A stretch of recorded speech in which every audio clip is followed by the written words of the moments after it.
बात तब तक प्यार से करूंगा जब प्यार से सुनोगे। जब प्यार से सुनोगे नहीं, अगर तुम लात के आदमी हो तो लात मिलेगी, पत्थर के आदमी हो तो पत्थर से का जवाब पत्थर से मिलेगा। जब तक दरी बिछानी थी तब तक वो याद थे कि मोहम्मद अहमद कहाँ है, मोहम्मद असलम कहाँ है। और जैसे ही सरकार बनी, खत्म। वो लोग सिर्फ नेता बने हैं तो पैसा कमाने के लिए। तो जब कोई हिंदुस्तान की कोई ऐसी योजना नहीं बनी जो मुसलमानों को मिल नहीं रही, तो मुसलमानों के दुश्मन कैसे हैं? आज जो सोशल मीडिया है, मोदी जी ने कहा डिजिटल इंडिया, ये डिजिटल इंडिया काम कर रहा है मोदी जी। लोग कहते थे नहीं, तीसरी बार नहीं, तीसरी बार नहीं। मैंने कहा तीसरी बार तो अलग रखिए, अगर उम्र होती तो चौथी बार भी बनेंगे। आज देश को आगे बढ़ाने के लिए सभी देशों से हमारे संबंध बहुत अच्छे हैं और उन्हीं संबंधों का नतीजा है कि आज देश आगे जा रहा है। महिलाओं की सुरक्षा और सशक्तिकरण पर आपकी जो बीजेपी इस टाइम क्या कदम उठा रही है? महिलाओं को वो आज़ादी है कि रात भर में 12 बजे, 1 बजे, 2 बजे, रात भर कहीं भी आ जा सकती हैं। किसी की हिम्मत नहीं है कि आंखें उठा के देख ले। और बीजेपी ने महिलाओं का जो सम्मान दिलाने का काम किया है, आज तक किसी पार्टी ने नहीं किया। क्या कांग्रेस चाहती है? देश में ये चाहते हो, दंगा कराना चाहते हो, घोटाला कराना चाहते हो, इमरजेंसी लगवाना चाहते हो? यही तो आज तक किया इसने। मैं वो जिगर रखता हूं कि अगर मेरे देश पे अगर आंच आ गई और मुझे मौका मिला तो मैं पाकिस्तान में घुस के मारूंगा। नमस्कार दोस्तों, आपका स्वागत है एक और नए एपिसोड में। मैं हूं आपकी होस्ट, आपकी दोस्त भारती। आज के जो हमारा एपिसोड है बहुत ही इंटरेस्टिंग होने वाला है और प्लीज एक एक मिनट आपके लिए बहुत कीमती है, तो प्लीज स्किप मत करिएगा, पूरा पॉडकास्ट अच्छे से देखिएगा।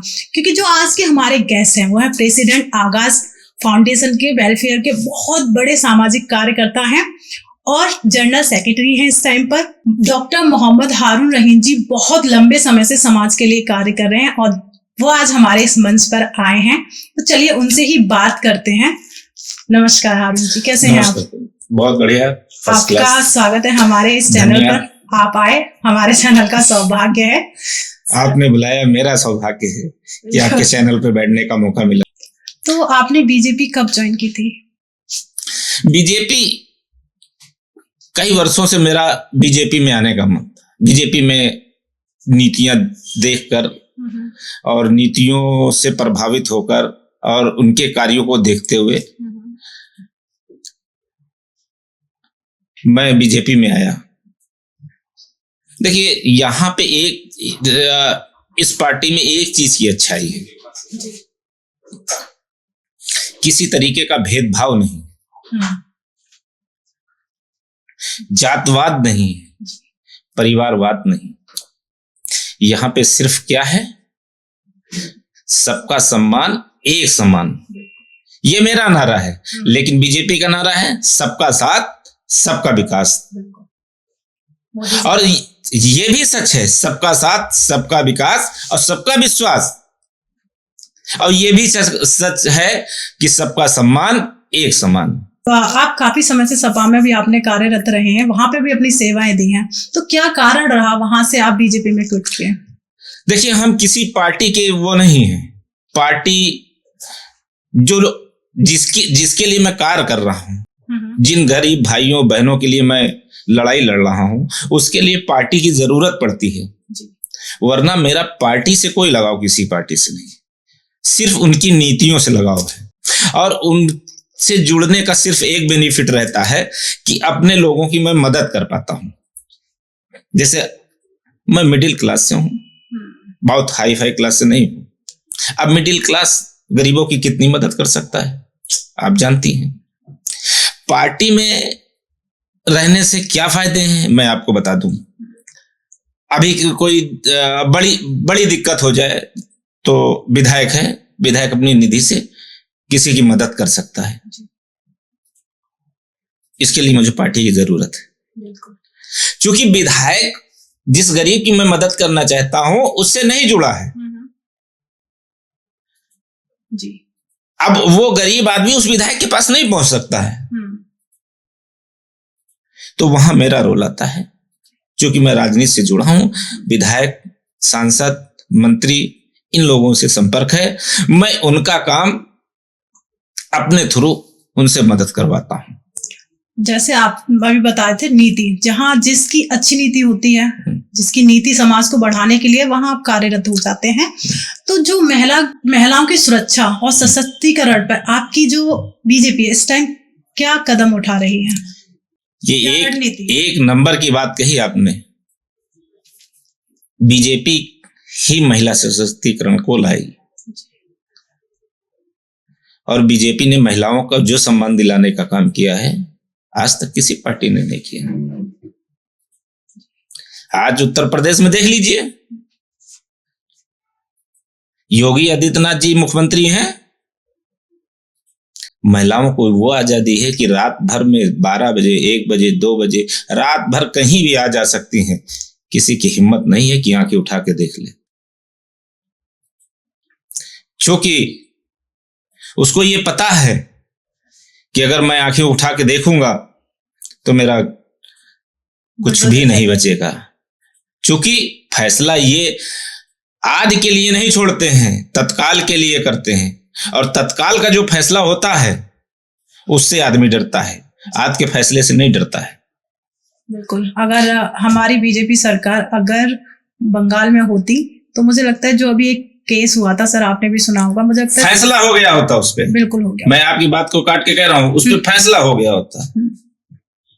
आज उन लोगों को निस्त नाबूद कर दिया गया होता, जिन लोगों ने इतना घिनौना कार्य करने का काम किया। उस मेरी बहन को जिस तरीके से उन लोगों ने रेप कर कर मारने का काम किया है, उनको खुलेआम फांसी पे लटकाने का काम करना चाहिए था वहां के मुख्यमंत्री जी को। लेकिन एक महिला हो के भी उसने महिला का दर्द नहीं समझा। अब मुझसे पूछिए क्या गुजरी है, कैसे रोई होगी वो बहन, कैसे तड़पी होगी, और उस हैवान ने जो दरिंदगी का काम किया है, अगर मुझको आजादी मिल जाए तो मैं उसका आज ही सर कलम कर दूं। मैं वो हूं। मैं ये आपकी बात काटना चाहूंगी, मुझे लगता है आप जैसे नेता होना बहुत जरूरी है कि तुरंत तत्काल हमारे योगी जी जैसा फैसला लेते हैं वैसे ही लेना चाहिए महिलाओं के हक के लिए। नेता, हर जो नेता बने वो नेता समझ के ना बने, समाज सेवा समझ के, समाज सेवक अगर समझ के बनेगा तो वो फैसला ले सकता है। अगर समाज सेवक समझ के वो समाज सेवा करने के लिए नेता नहीं बना, वो फैसला नहीं ले सकता। क्योंकि उसके 2 रीजन है। क्योंकि समाज सेवा एक अलग चीज है। जो समाज सेवा करता है उसके दिल में दर्द होता है, और जो नेता होता है जिसको बैंक बैलेंस विदेशों में पैसा जमा करना है, अपने लड़कों को विदेश में डॉक्टरी पढ़वानी है, अपने लड़के को सर्विस करने के मतलब ही नहीं आता है, उच्च पोस्ट पे बैठाना है या नेता बनाना है या हवेलियां खड़ी करना है। वो लोग दर्द नहीं समझ पाते। वो लोग सिर्फ नेता बने हैं तो पैसा कमाने के लिए, समाज के लिए नहीं बने हैं। जब आप कुछ नहीं हैं, आपके क्षेत्र की जनता ने आपको विधायक बनाया, तो आप दूसरी बार कैसे हार गए? इसलिए कि आपकी कमी थी। आपने वो जो सेवा करने का वादा किया था वो नहीं किया। वरना जब आप पैदल थे तो आपको विधायक बनाने का काम किया, और जब विधायक बने तो आपसे जनता नाराज।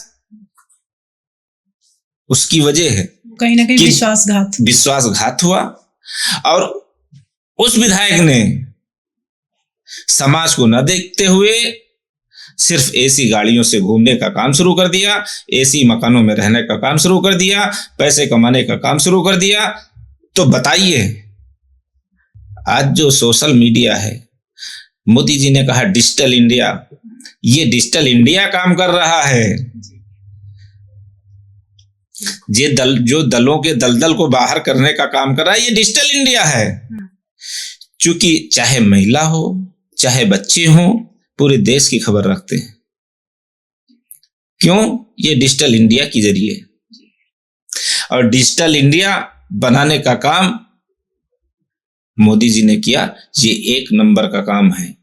अभी जब ये केस हुआ तो एक उन्होंने योजना भी निकाली थी कि महिला को कहीं पर भी जरूरत पड़े, वो एक शायद एक ऐप है कि आप तुरंत वहां क्लिक करिए तो आसपास की जो भी आप 100 नंबर जो भी गाड़ी है वहां पहुंचेगी। बहुत सी चीजें निकाली हैं, बहुत सी योजनाएं हैं। जैसे अभी चल रही है 10-90 योजना चल रही है। या आप ऐप लोड कर लीजिए, आप जहां पे होंगे वहां आपके पास गाड़ी पहुंच जाएगी। आप किसी परेशानी में तुरंत क्लिक करने की जरूरत है। तो ये दर्द है ना, ये दर्द है कि हमारे देश की महिलाओं के साथ कुछ ऐसे हादसे ना हो जो उनके परिवार उससे टूट जाए। ये दर्द लेके आए, तभी तो ये सब सोचिए। सोच बड़ी रखिए, सोच बड़ी रखिए। जब सोच आप बड़ी रखेंगे तो आप बड़े होंगे। लेकिन जब सोच छोटे लोगों पर राजनीति करने की होगी, नियत छोटे लोगों पर राजनीति करने की होगी, तो आप बड़े नहीं हो सकते। क्योंकि बड़ा वही होगा जो गरीबों की, मजलूमों की, किसानों की, नौजवानों की बात करेगा, उनकी परेशानियों की बात करेगा, वो बड़ा होगा। बड़ा होना ये नहीं कि आप एसी में रह रहे हैं, एसी में चल रहे हैं, फ्लाइट से जा रहे हैं, फ्लाइट से आ रहे हैं, विदेश घूम रहे हैं, मौज कर रहे हैं, ये बड़ा होना नहीं है। आप किसी को एक रोटी खिला के देखिए, सुकून क्या मिलता है गरीबों को। गरीब आदमी को आप परेशान हो, एक रोटी खाली खिला दीजिए किसी गरीब को। अगर आप परेशान हैं तो आपके दिल को अगर सुकून नहीं मिलेगा तो बताइएगा आप हमें। और ये हर आदमी को करना चाहिए। ये नहीं कि हम बहुत बड़े सोशल वर्कर हैं, हम ही करेंगे या आप ही करेंगी। आप अपनी हैसियत के हिसाब से, हम अपनी हैसियत के हिसाब से, देश में जितने लोग हैं अपनी हैसियत के हिसाब से गरीबों की मदद करना शुरू कर दें। देश हो जाएगा, आपसी भाईचारा बढ़ेगा। जब आप किसी की मदद करते हैं तो ऑटोमेटिक भाईचारा बढ़ता है। बिल्कुल। जैसे मैंने कई एक वीडियोस देखी ना, विपक्षी दलों का कहना होता है कि बीजेपी में महिलाओं को क्यों नहीं नेता बनाया जाता, तो उसमें आप क्या बोलेंगे? क्यों बनाया क्यों नहीं जाता? बहुत सी महिलाएं हैं जो सांसद हैं, विधायक हैं, मंत्री हैं। एक नहीं, कई महिलाएं हैं। लेकिन बात अभी हमने वो सबसे पहले मैंने आपसे यही कहा ना, जब परिवार के लोग आपको बाहर निकलने नहीं देंगे, आपको आगे आने की मौका नहीं दे रहे हैं, तो महिलाएं आगे कैसे आ सकती हैं? मैंने सबसे पहले तो मुद्दा आपका यही मैंने रखा कि महिलाओं को आप आगे तो करिए। बीजेपी पार्टी तो कह रही है महिला सशक्तिकरण का जो मामला आया, इसी बात से तो आया। अब महिलाएं आगे आएंगी तभी ना। कोई नेता तो बुलाने जाएगा नहीं, प्रधानमंत्री जी बुलाने तो जाएंगे नहीं। ये आपकी जिम्मेदारी बनती है। आप आइए, अपने लोगों से बताइए, आपकी जो फ्रेंड्स हैं उनको बताइए कि राजनीति या जन सेवा, लोक सेवा करना क्यों जरूरी है। जो अगर नेता होते हैं, मैं ऐसा नहीं दल विपक्ष में किसी की नहीं, एक सिंपल एक नेता की बात करने जाऊंगी कि वो जो रूरल बिल्कुल एक जड़ से वो काम कैसे नहीं करते। बहुत छोटे छोटे होते हैं। मैंने बहुत जगह ऐसा देखा है कि जो बहुत छोटे लोग हैं उनकी कहीं ना कहीं सुनवाई नहीं हो पाती है। वो भटकते रहते हैं, कभी इसके पास कभी इसके पास। तो उन लोगों के लिए आपकी क्या राय है कि जो बहुत छोटे स्तर पे समाज की सेवा, मैं हर एक जो भी कार्यकर्ता है उनके लिए कहूंगी कि वो बहुत समाज की सेवा कर रहे हैं, तो उसकी सुनवाई क्यों नहीं होती है? देखिए, हर जगह ठेकेदार बैठे। जैसे गांव में चले जाइए तो एक जो बड़ा आदमी होगा वो गरीबों का ठेकेदार होगा, और उस ठेकेदार से सारे राजनेता मिल के चले जाते हैं। क्योंकि उस ठेकेदार के वहां उनको काजू खाने को मिलेगा, उनको पिस्ता खाने को मिलेगा, उनको बादाम खाने को मिलेगा, उनके वहां उनको कॉफी मिलेगी, और उनको बैठने के लिए वहां सोफे लगे होंगे बढ़िया। गर्मी होगी तो एसी चल रही होगी, सर्दी होगी तो हीटर चल रहा होगा, ब्लोअर चल रहा होगा। जब जनता उनको चुन लेती है तो उनके दिमाग में ऐसो आराम शुरू हो जाता है, और जब दिमाग में ऐसो आराम आ जाता है तो वही जनता अगली बार उनको धूल चटाने का काम करती है। वो लोग ठेकेदार से दूर हो जाएं, पब्लिक से जुड़ना शुरू हो जाएं। मैं चैलेंज करता हूं कि जिंदगी में वो चुनाव नहीं हारेंगे। लोग कहते थे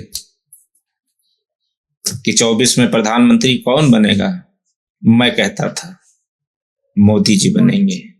हर घर का नारा था मोदी जी, मोदी जी, मोदी जी। लोग कहते थे नहीं, तीसरी बार नहीं, तीसरी बार नहीं। मैंने कहा तीसरी बार तो अलग रखिए, अगर उम्र होती तो चौथी बार भी बनेंगे। और अगर जो ऐसे आदमी को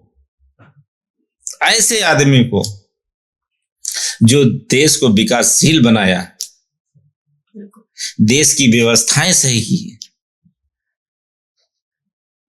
10 साल पहले आप चले जाइए, जब रक्षा मंत्री राजनाथ सिंह नहीं थे, प्रधानमंत्री मोदी जी नहीं थे, देश में कितने आतंकवादी हमला होते थे। राजनाथ सिंह जी ने जो करके दिखा दिया, ईंट का जवाब पत्थर से देने का काम किया, उनके घर में घुस के मारने का काम किया एयर स्ट्राइक के जरिए। ये बड़ी चीज है। और तुम कहते हो कि पार्टी खराब है। बात तब तक प्यार से करूंगा जब प्यार से सुनोगे।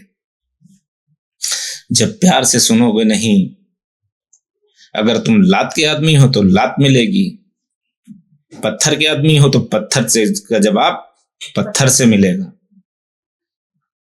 मैं वो जिगर रखता हूं कि अगर मेरे देश पे अगर आंच आ गई और मुझे मौका मिला तो मैं पाकिस्तान में घुस के मारूंगा। जातवाद की बात वो लोग करते हैं जिनको अपनी रोटियां सेकनी होती हैं, जिनको अपने मकानों में बनाने का काम करना होता है, जिनको अपनी हवेलियां खड़ी करनी होती हैं, जिनको बैंक बैलेंस बढ़ाना होता है, वो जातवाद की बात करते हैं।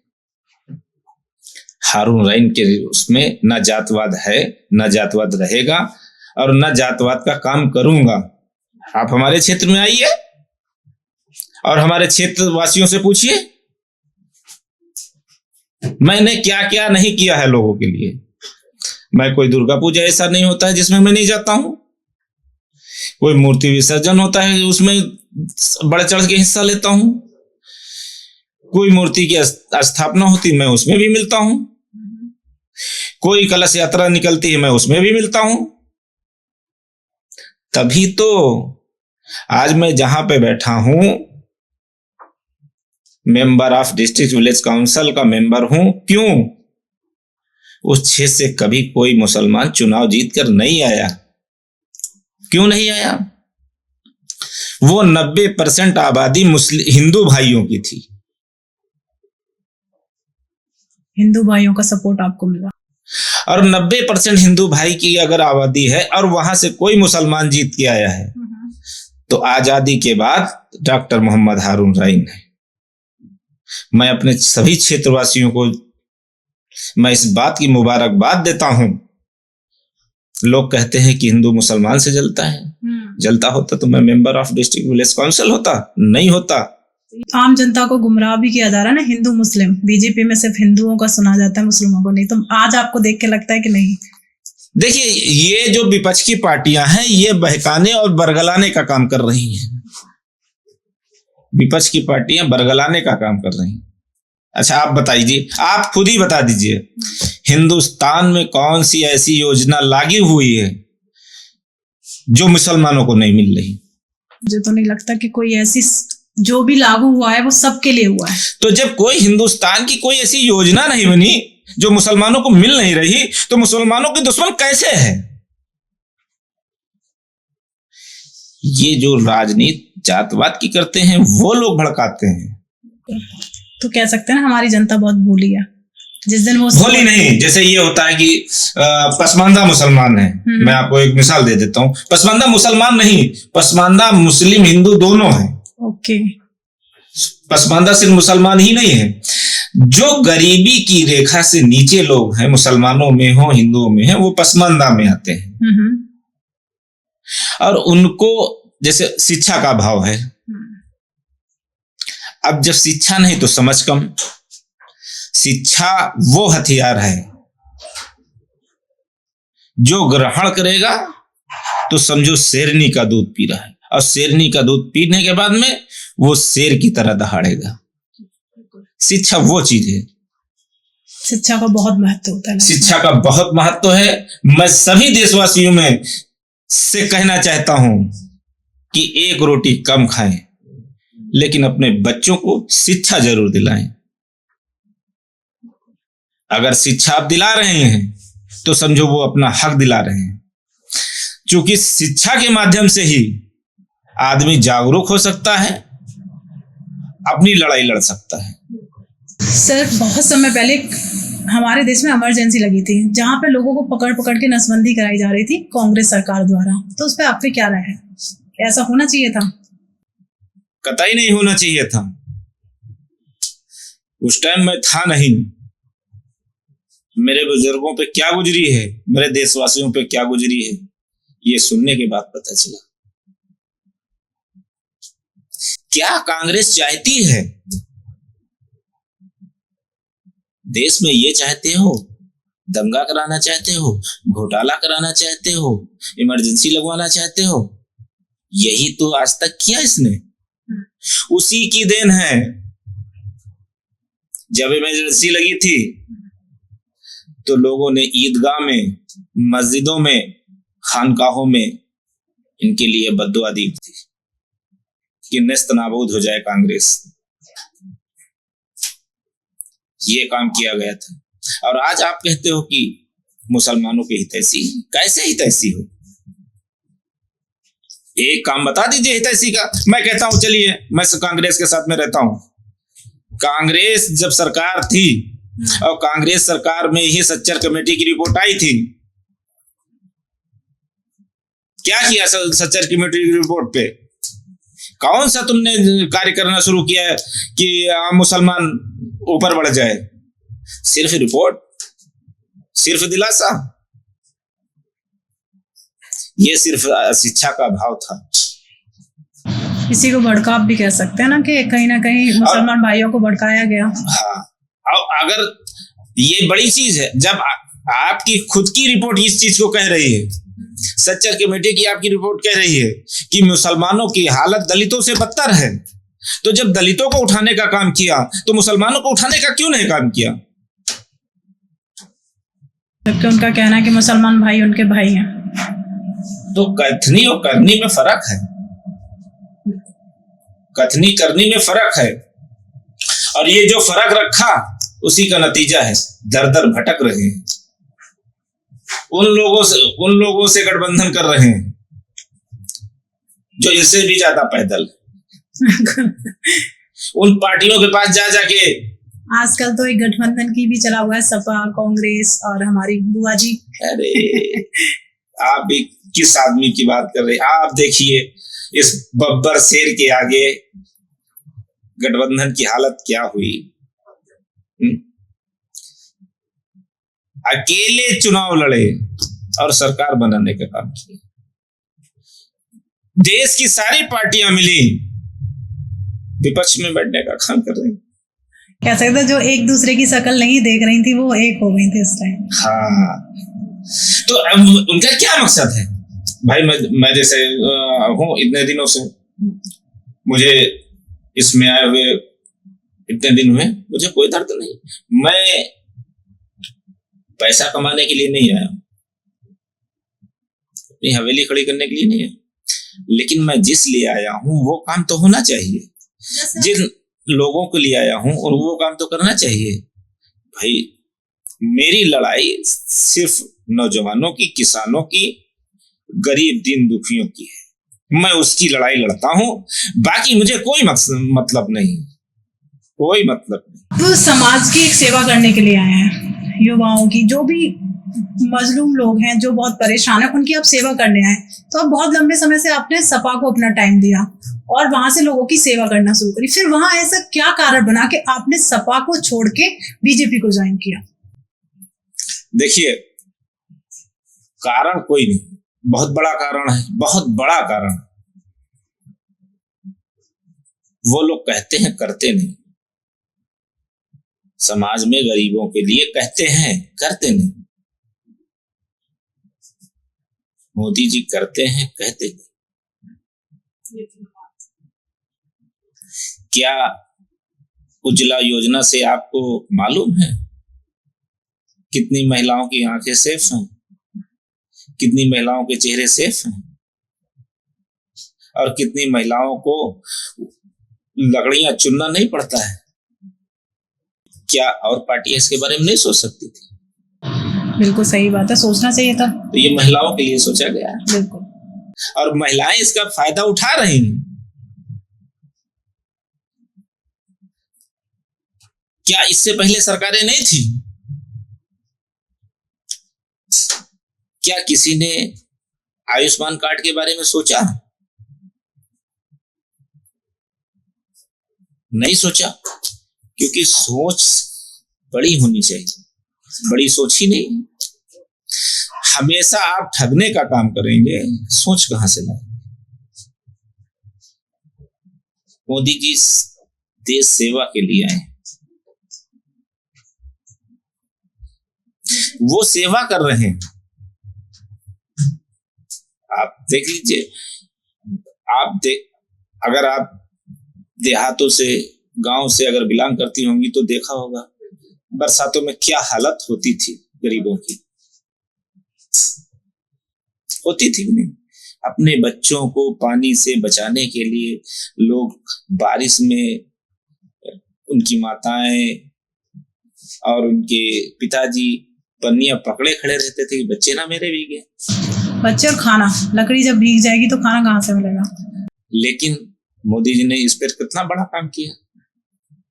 बारिश कितनी भी हो, दिक्कत कितनी भी हो, लेकिन आप जहां पे रहेंगे वहां एक बूंद पानी नहीं आएगा। इसमें कितने लोगों का फायदा हुआ? कई करोड़ प्रधानमंत्री आवास बनाने का काम किया। बहुत से लोग वंचित भी रह गए इस चीज से कि उन्हें उसका सही से डायरेक्शन नहीं मिली। बहुत देखिए, उसमें मोदी जी का तो कोई उसमें मोदी जी का नहीं, पर हाँ जो कार्यकर्ता हैं, जिसने भी ये भेदभाव किया होगा वो उसकी सजा भुगतेगा। क्या महिलाओं के लिए जितना बड़ा काम किया, शौचालय के लिए, आप सोचिए कितनी बड़ी सोच है। जो हमारी माताएं बहनें घर पे शौचालय न होने की वजह से खेतों में जाना पड़ता था जी। आप बताइए, किसी को रात में जरूरत पड़ गई, क्या करती होंगी बेचारी वो महिलाएं? या दिन में दोपहर में जरूरत पड़ गई, हया और शर्म से बचाने का काम किया। जो भूखे भेड़िए बाहर घूम रहे उनसे बचाने का भी काम किया। ये बड़ी सोच, ये और बड़ी सोच वाला ही कर सकता है। नहीं, मोदी जी की सोच बहुत अच्छी है और बहुत सारी योजनाएं बहुत अच्छी लेके आए, पर कहीं ना कहीं जो उनसे जुड़े हुए कुछ लोगों के बारे में मैं खुद अपनी राय रख रही हूँ कि कहीं ना कहीं जिन लोगों को सेवा मिलनी चाहिए वो सेवा नहीं मिल पाती। तो मेरी आपसे, आप बीजेपी में एज ए ऑडियंस एक रिक्वेस्ट है कि आप इस पे और कार्रवाई करिए कि नीचे तक लोगों को मदद मिले। आप ये बताइए, आप सुबह झाड़ू लगाती हैं, फिर शाम को लगाती हैं। सुबह भी झाड़ू निकलता है, शाम को भी निकलता है। निकलता है, बिल्कुल निकलता है। आप कुछ करें या ना करें, लेकिन फिर सुबह भी लगाएंगे और शाम को भी लगाएंगे, और दोनों टीम कूड़ा निकलेगा जरूर। 70 साल की गंदगी साफ करने में कितना टाइम लगेगा? समय लगेगा। समय लगेगा। साफ हो रहा है। 10 साल पहले जो गरीबों के लिए पैसा जाता था वो गरीबों तक 10% मिलता था। आज की डेट में क्या है? जो गरीबों का पैसा जाता है वो 100% मिलता है। लोगों का कहना ये भी है कि टैक्स बहुत बढ़ गया है। कहने वालों का काम कहना है। विपक्ष हमेशा हर चीज को मुद्दा बनाना चाहता है। क्या मुद्दा बना? टैक्स आज लागू हुआ? टैक्स नहीं लागू हुआ। टैक्स 10 साल पहले से भी लागू है। बिल्कुल। लेकिन प्रधानमंत्री तीसरी बार बने, क्योंकि ये पब्लिक से इसका कोई मतलब नहीं है। ये विपक्षियों की नीति है, मुद्दा फैलाना, टैक्स ज्यादा है। इसके बारे में नहीं बताते हो कि एक ही परिवार के लोगों को आयुष्मान के जरिए 50 लाख रुपए की सेवा दी जा रही है, स्वास्थ्य सेवाओं के लिए पैसा दिया जा रहा है। इसके बारे में कभी कहा विपक्ष की पार्टी?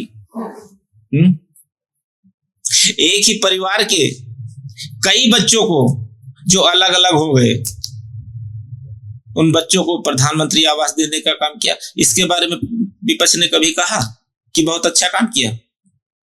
आप उनकी बातें छोड़िए, उनकी बातों में दम नहीं है। दम होता तो ये दर दर भटक न रहे होते कि इस पार्टी से गठबंधन कर लूं, उस पार्टी को दे दूं, इस पार्टी। अपना जमीर गिरा गिरा के लोगों से पार्टी का गठबंधन किया। क्यों? क्योंकि उनकी मंशा ये है कि किसी तरीके से प्रधानमंत्री मोदी जी ना रहे, मैं बन जाऊं, बस फिर शुरू हो जाए, फिर से भ्रष्टाचार शुरू हो जाए, फिर भ्रष्टाचार शुरू हो जाए।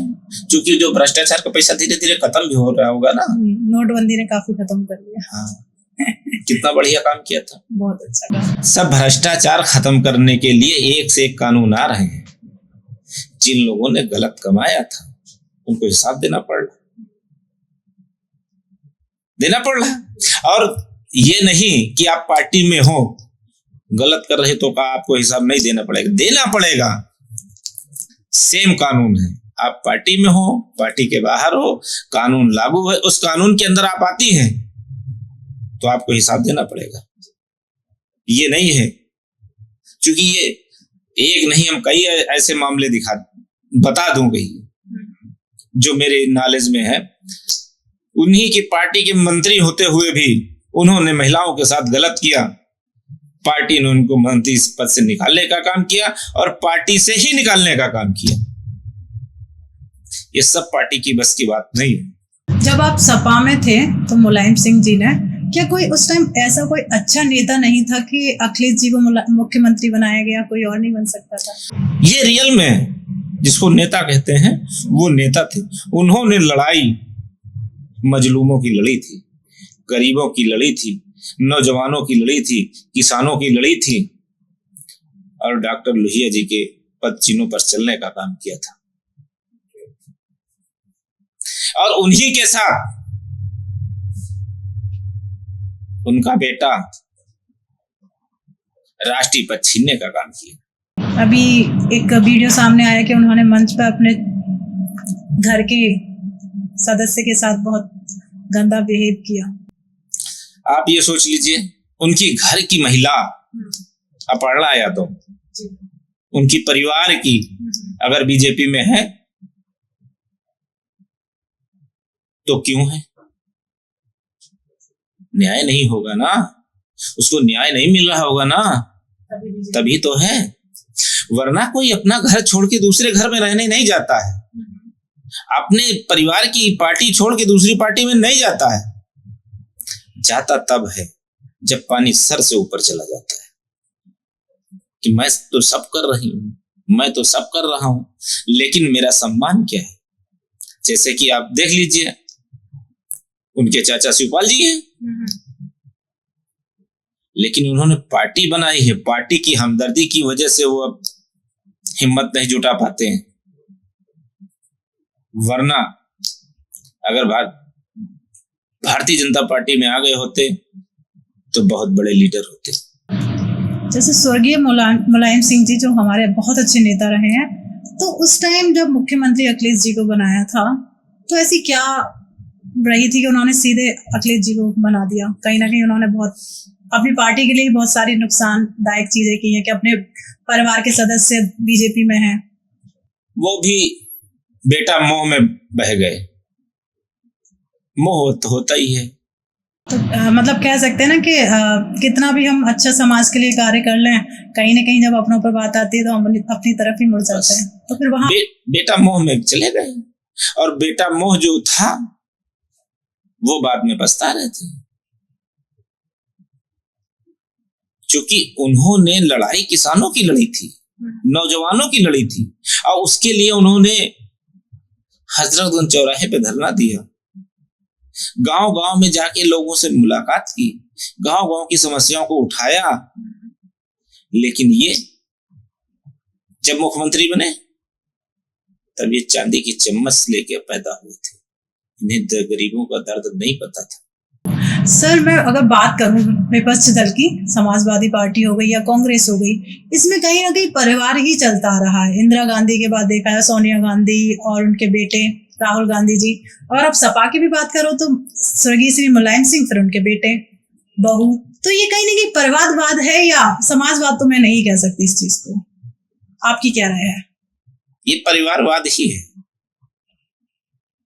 और परिवारवाद तो छोड़िए, सिर्फ अपना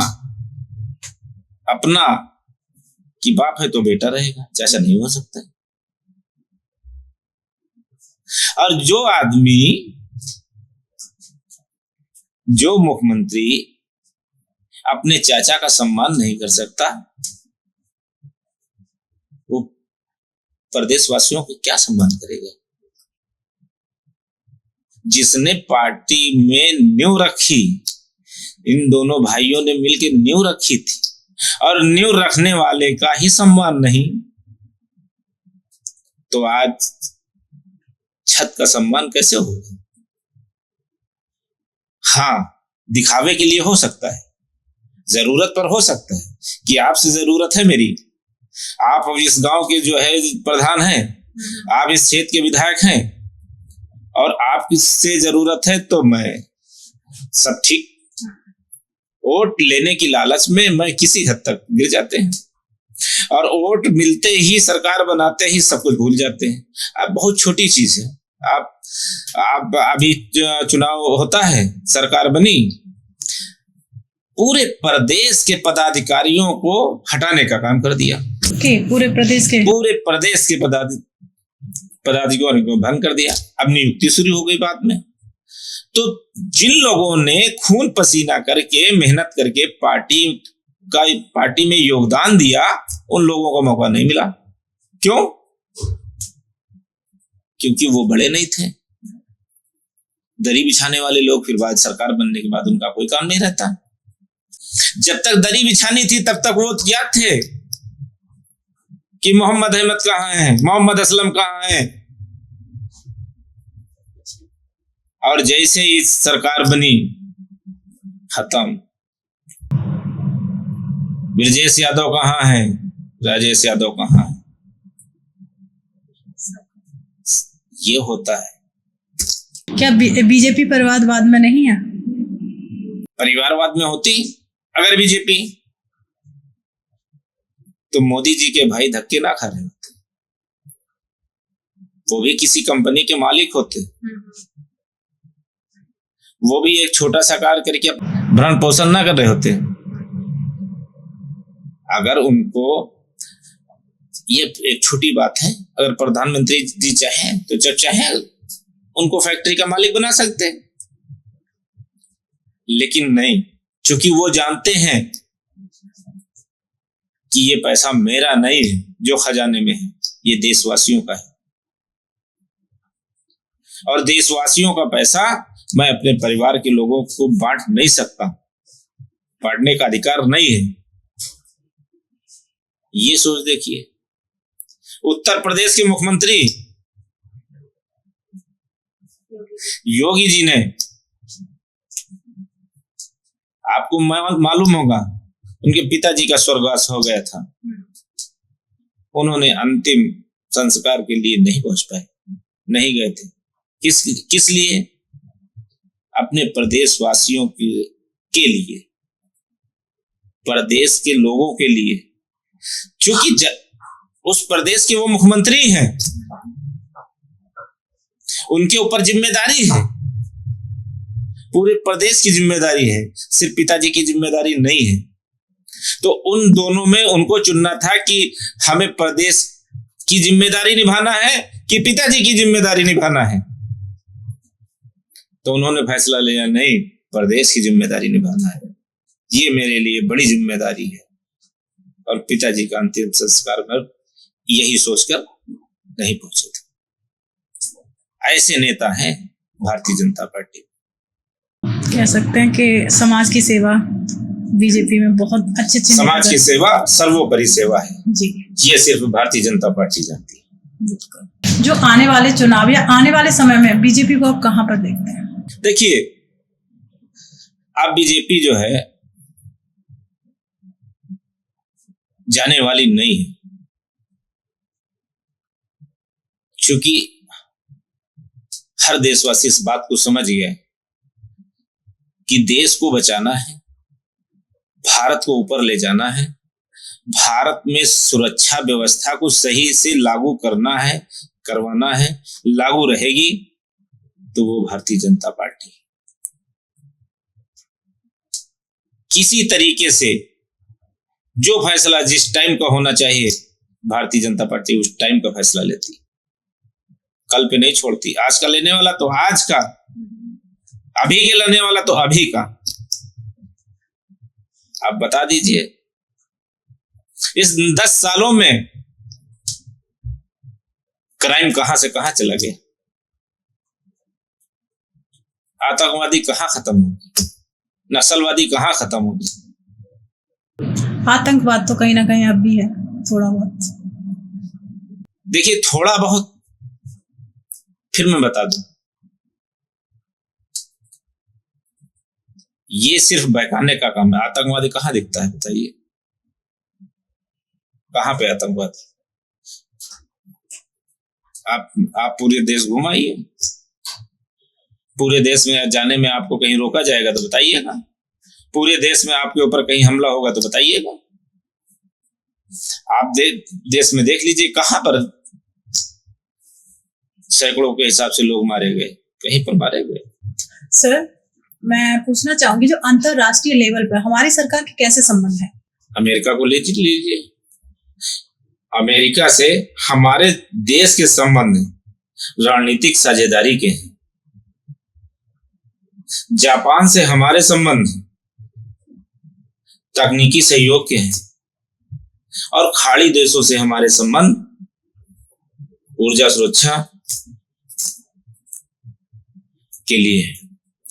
हमारे किसी देश से कोई ऐसे संबंध नहीं है जिसमें देश में तमाम कंपनियां आने से पीछे हट रही हैं।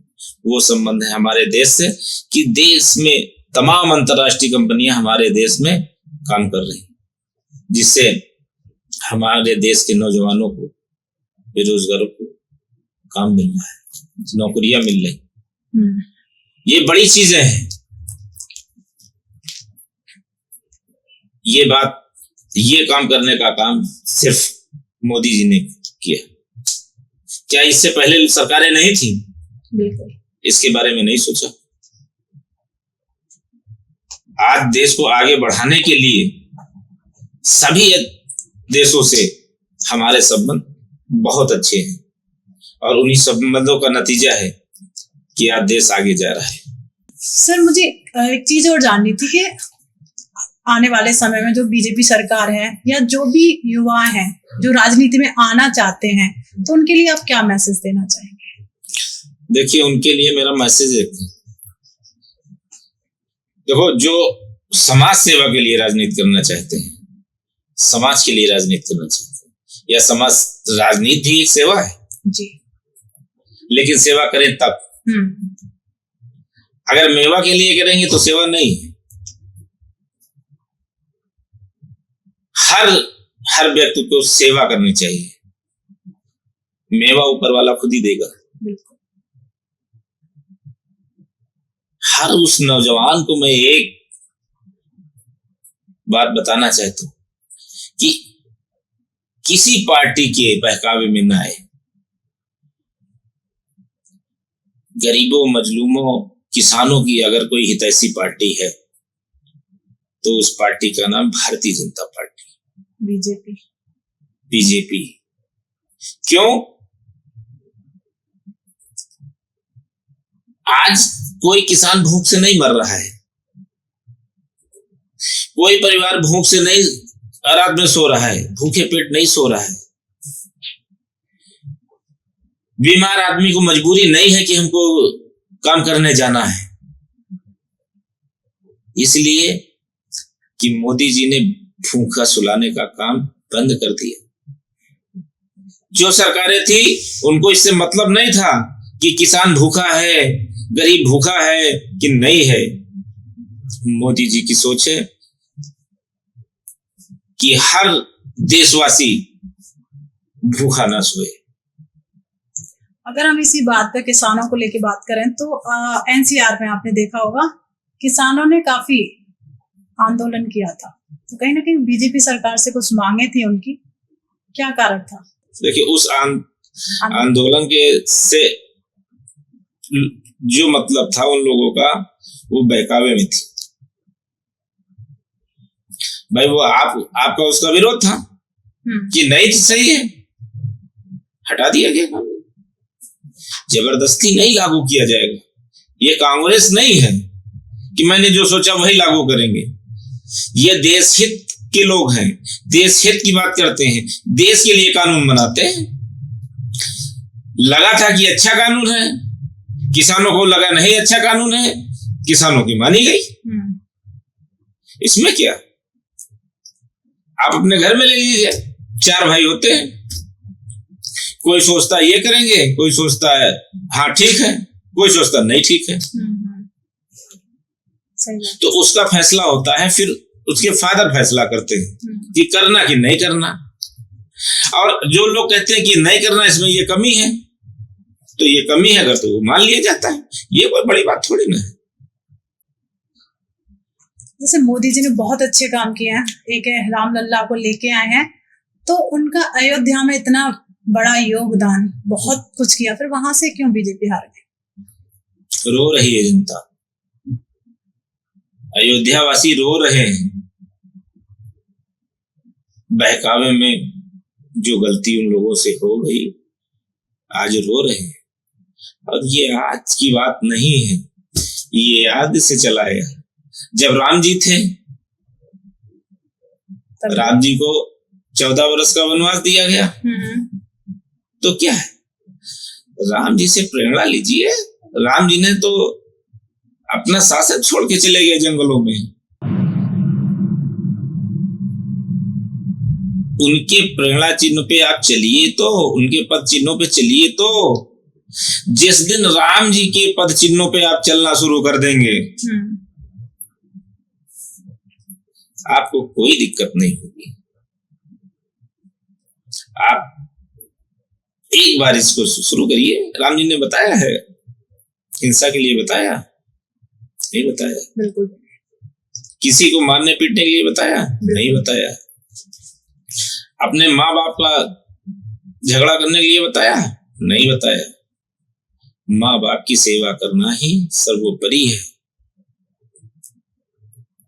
हिंसा से दूर रहें, माँ बाप की सेवा करें, समाज की सेवा करें। यही चीजें राम जी ने बताई है, और राम जी के पद चिन्हों पे देशवासियों को चलना चाहिए। बिल्कुल। ये गलती उन लोगों ने जो की है, आज उसका नतीजा भुगत रहे। अयोध्या में आप बताइए कितना विकास हुआ। विदेशों से लोग वहां आते हैं, एयरपोर्ट बनाने का काम किया। जिस नगरी में